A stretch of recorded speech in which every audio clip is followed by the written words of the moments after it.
ವೀಕ್ಷಕರೇ, ಇವತ್ತು ಬೆಳಗ್ಗೆ ನಿಮ್ಮ ರಿಪಬ್ಲಿಕ್ ಕನ್ನಡ ಒಂದು ಸುದ್ದಿಯನ್ನು ಬ್ರೇಕ್ ಮಾಡಿ.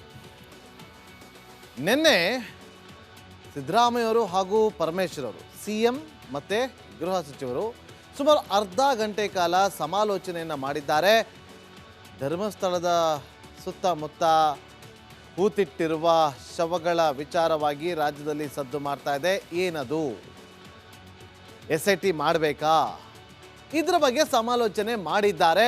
ಯಾವುದೇ ಕ್ಷಣದಲ್ಲಿ ರಾಜ್ಯ ಸರ್ಕಾರ SIT ಅನೌನ್ಸ್ ಮಾಡಬಹುದು ಅಂತೇಳಿ ಇವತ್ತು ಬೆಳಗ್ಗೆ ನಿಮ್ಮ ರಿಪಬ್ಲಿಕ್ ಕನ್ನಡ ಸುದ್ದಿಯನ್ನು ಬ್ರೇಕ್ ಮಾಡಿದ್ದು. ಫಸ್ಟ್ SIT ಟೀಮ್ ರಚನೆ ಆಯಿತು. 4 ಜನ IPS ಅಧಿಕಾರಿಗಳ ನೇಮಕ ಕೂಡ ಆಯಿತು. ಪ್ರಣಬ್ ಮೊಹಾಂತಿ 3 ದಶಕಗಳ ಕಾಲ IPS ಅಧಿಕಾರಿಯಾಗಿ ಸೇವೆಯನ್ನು ಸಲ್ಲಿಸಿರುವಂಥ ಹಾನೆಸ್ಟ್ ಅಧಿಕಾರಿ ಪ್ರಣಬ್ ಮೊಹಾಂತಿ ಅವರು. ಒಂದಷ್ಟು ಅವ್ರ ಮೇಲೆ ಆರೋಪ ಬಂತು, ಆದರೂ ಅದು ಕೋರ್ಟಲ್ಲಿ ಅಕ್ವಿಟ್ ಆಗಿದೆ, ಪ್ರೂವ್ ಆಗಿಲ್ಲ. MN ಅನುಚೇತ್ IPS ಅಧಿಕಾರಿ ಮತ್ತೊಬ್ಬ. ಗೌರಿ ಲಂಕೇಶ್ ಕೇಸನ್ನ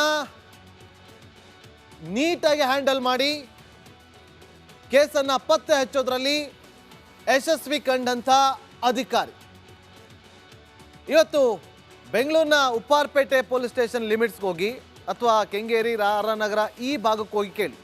ವೆಸ್ಟ್ ಡಿವಿಷನಲ್ಲಿ MN ಅನುಚೇತ್ ಅವರು ಇದ್ದಾಗ ಹೇಗಿತ್ತು ಅಂತ ಪೆಟ್ಟಿ ಅಂಗಡಿಯನ್ನು ಕೂಡ ಹೇಳ್ತಾರೆ. MN ಅನುಚೇತ್ ಅವರು ಎಂಥವರು ಅಂತ. ಮತ್ತೊಬ್ಬ ಹಾನೆಸ್ಟ್ ಅಧಿಕಾರಿ ಅವರು ಕೂಡ. ಇನ್ನು ನಗರ ಶಾಸಕರಾಗಿರುವಂಥ ಮುನಿರತ್ನ ಅವರ ಮೇಲೆ ಕೇಳಿ ಬಂದಂಥ ಗಂಭೀರವಾದಂಥ ಆರೋಪವನ್ನು ಹ್ಯಾಂಡಲ್ ಮಾಡೋದಕ್ಕೆ ಅಂತೇಳಿ ಒಂದು SIT ರಚನೆ ಆಗಿತ್ತು. ಅದರಲ್ಲಿ ಒಬ್ಬರು ಆಗಿದ್ದಂತಹ ಸದಸ್ಯೆ ಸೌಮ್ಯಲತಾ, ಮತ್ತೊಬ್ಬ ಅಧಿಕಾರಿ. ಇನ್ನೊಬ್ರು ಜಿತೇಂದ್ರ ಕುಮಾರ್. ಈ 4 ತಂಡ ರಚನೆ ಆಗಿದೆ. ಈ 4ರಿಗೆ ಸಪೋರ್ಟಿವ್ ಆಗಿ ಮತ್ತೊಂದು ಟೀಮ್ ರಚನೆ ಆಗುತ್ತೆ ವೆರಿ ಶಾರ್ಟ್ಲಿ. ಈಗ ಬೇಕಿರೋದು ಸತ್ಯ ಸತ್ಯ ಸತ್ಯ. ಬುರ್ಡೆ 106 ತೆಗಿಬೇಕು, ಸತ್ಯವನ್ನು ಕಂಡುಹಿಡಿಯಬೇಕು. ಈ ಟೀಮ್ ಮೇಲೆ ರಾಜ್ಯದ ಜನ ಹೋಪ್ಸ್ ಇಟ್ಟಿದ್ದಾರೆ. ಸತ್ಯದ ಹಾದಿಯಲ್ಲಿ ನಡೀತಾರೆ, ನಿಷ್ಪಕ್ಷಪಾತವಾಗಿ ತನಿಖೆಯನ್ನು ಮಾಡ್ತಾರೆ. ಪ್ರಣಬ್ ಮೊಹಾಂತಿಯವರೇ ಬೇಕು ಅಂತ ಹೇಳಿ ಡಿಮ್ಯಾಂಡನ್ನು ಮಾಡಿ ಅವರನ್ನೇ ಹಾಕ್ಕೊಂಡಿದ್ದಾರೆ. ರಾಜ್ಯ ಸರ್ಕಾರ ಒಂದು ದಿಟ್ಟ ಹೆಜ್ಜೆಯನ್ನು ಇಟ್ಟು SIT ಟೀಮನ್ನು ರಚನೆ ಮಾಡಿದೆ. ಹಾಗಾದರೆ ವೀಕ್ಷಕರೇ, SITಯಲ್ಲಿ 4 ಜನ IPS ಅಧಿಕಾರಿಗಳಿದ್ದಾರೆ. What next? ಮುಂದೆ ಏನೇನಾಗುತ್ತೆ? ತನಿಖೆ ಯಾವ ಆಯಾಮದಲ್ಲಿ ಸಾಗುತ್ತೆ? ಏನೆಲ್ಲ ಮಾಡುತ್ತೆ? ಎಲ್ಲದರ ಬಗ್ಗೆ ನಿಮಗೆ ಹೇಳ್ತಾ ಹೋಗ್ತೀನಿ. ಈ ಸುದ್ದಿ ಜೊತೆಗೆ ಒಂದಷ್ಟು ಪ್ರಮುಖ ಸುದ್ದಿಗಳು ಕೂಡ ಇದೆ, ಅದೆಲ್ಲವನ್ನು ಕೂಡ ನೋಡ್ತಾ ಹೋಗೋಣ. ಜೊತೆಗೆ 9 ಗಂಟೆಗೆ ನಮ್ಮೊಂದಿಗೆ ಒಬ್ಬ ನಿವೃತ್ತ ಪೊಲೀಸ್ ಅಧಿಕಾರಿ ಟೈಗರ್ ಅಶೋಕ್ ಕುಮಾರ್ ಅವರು ಕೂಡ ಜಾಯ್ನ್ ಆಗ್ತಾರೆ. 5-10 ನಿಮಿಷಗಳ ಕಾಲ ಒಂದಷ್ಟು ಡೌಟ್ಗಳಿದೆ, ಆ ಡೌಟನ್ನು ಕ್ಲಿಯರ್ ಮಾಡ್ತಾರೆ ಬುರ್ಡೆ ವಿಚಾರ. 9 ಗಂಟೆ ಸರಿಯಾಗಿ ಅವರು ನಮ್ಮೊಂದಿಗೆ ಜಾಯ್ನ್ ಆಗ್ತಾರೆ. ಮುಂದಿನ 1 ಗಂಟೆ ಪ್ರಮುಖ ಸುದ್ದಿಗಳತ್ತ ಗಮನ ಹರಿಸ್ತಾ ಹೋಗೋಣ. ಅದಕ್ಕಿಂತ ಮುಂಚೆ ಈ ಕ್ಷಣದ ಹೆಡ್ಲೈನ್ಸ್. ಧರ್ಮಸ್ಥಳದಲ್ಲಿ ಶವ ಹೂತಿಟ್ಟ ಪ್ರಕರಣ ಕೇಸ್ SITಗೆ ನೀಡಲು ಸಿದ್ದು ಸರ್ಕಾರದ ತೀರ್ಮಾನ. ತಲೆ ಬುರುಡೆ ರಹಸ್ಯ ಭೇದಿಸುತ್ತಾ ಹಾಕಿ ಗಣ.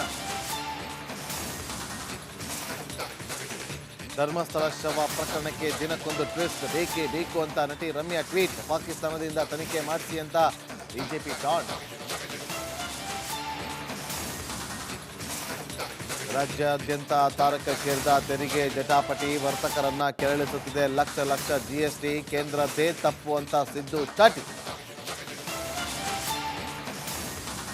ರೆಡ್ಡಿ ರಾಮುಲು ಮಧ್ಯೆ ಆಂತರಿಕ ಸಮರ, ಇಬ್ಬರ ಮನವೊಲಿಸಿದ್ರ ವಿಜಯೇಂದ್ರ. ಬಳ್ಳಾರಿಯಲ್ಲಿ BJP ಕಟ್ಟುವೆ ಎಂದು ಗಣಿ ಧಣಿ ಅಪರ. ಪ್ರಭು ಚೌಹಾಣ್ ಪುತ್ರನ ವಿರುದ್ಧ ಯುವತಿ ವಾರ್, ಪ್ರತೀಕ್ ವಿರುದ್ಧ ದಾಖಲಾಯಿತು FIR. ನನ್ನ ಮಗ ತಪ್ಪೇ ಮಾಡಿಲ್ಲ ಅಂದ್ರು ಮಾಜಿ ಮಿನಿಸ್ಟರ್.